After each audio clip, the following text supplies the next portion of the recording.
Hey y'all, it's your friend Kristen. You know I'm tired if I'm doing a southern accent. That's what happens, I slip into it. My sweet neighbor, he just made a cake for his dog and he's giving the cake to the dog right now, and I can hear him singing happy birthday to the dog and they's all howling. It's so cute. Anyway, I was just out in the garden working, and I was just thinking about all the writing I've been doing. I've become quite a prolific writer, and by writing I mean lists. I love to write lists of things to do, lists of things for my son to do, my husband to do, my daughter to do, lists of things that I would do if I were president. Anyways, at the top of my list these days is, there's so many things at the top, but the one I wanted to tackle today is the one that seems to be a tough thing for some people to understand, and I thought as a white person I would talk about it. Today's subject is white privilege and what that is and what it means, because I know so many people have a hard time believing that they have white privilege because they've had a hard life. How is that privilege? Well, we all have had a hard life. I'm not going to get into the nitty-gritty of the things that have been done to me as a child, but it wasn't good, and I worked my ass off to be better and to not make bad decisions and blame them on my past. So I am calling all of us to listen to what I'm about to say. White privilege is the privilege to know that you can stand up for your constitutional rights without retribution. Like, this guy in California, my friend Michaela sent me this video of this man. He just looked like a regular Joe, like maybe even somebody I'd be friends with. He didn't look like an asshole, but he was riding his bicycle on his morning route with his little bike shorts, and he comes across this homeless man's tent, and he just destroyed that tent. There is video of him just stomping all over that homeless man's home because he felt like he could do that without retribution or consequences or something. I don't know why he thought so. Do you really think that a black man who also rides his bike on a daily basis in his cute little bike shorts would feel that he had the right to just go stomp on somebody's home because he doesn't agree with them being homeless? I don't think so.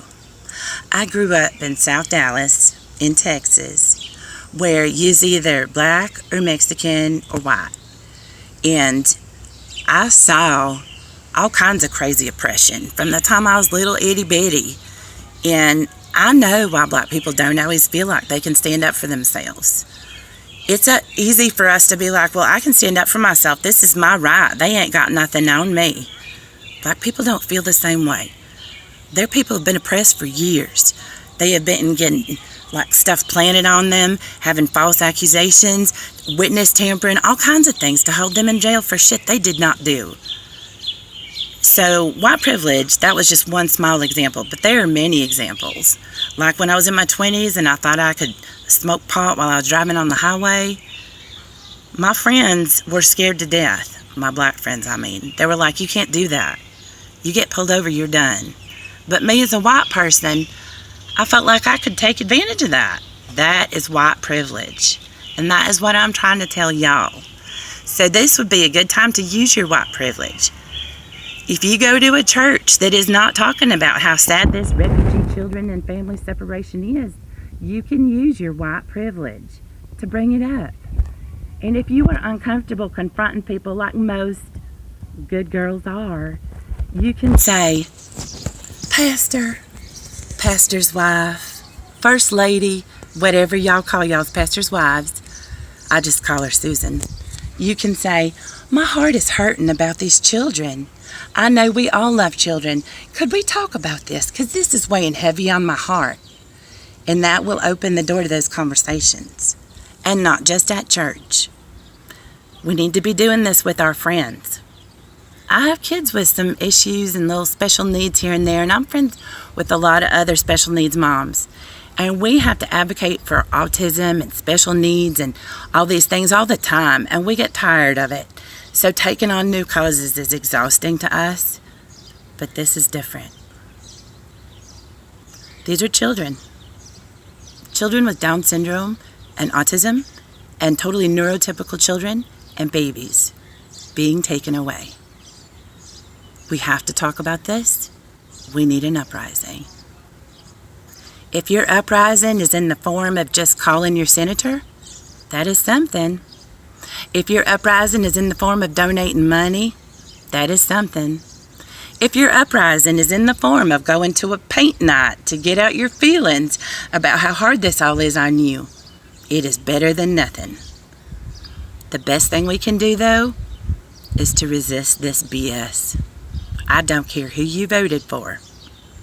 This is un-American and unlawful.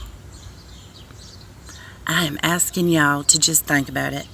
To just think about talking to one person that you might not normally talk to about political issues, because this isn't a political issue.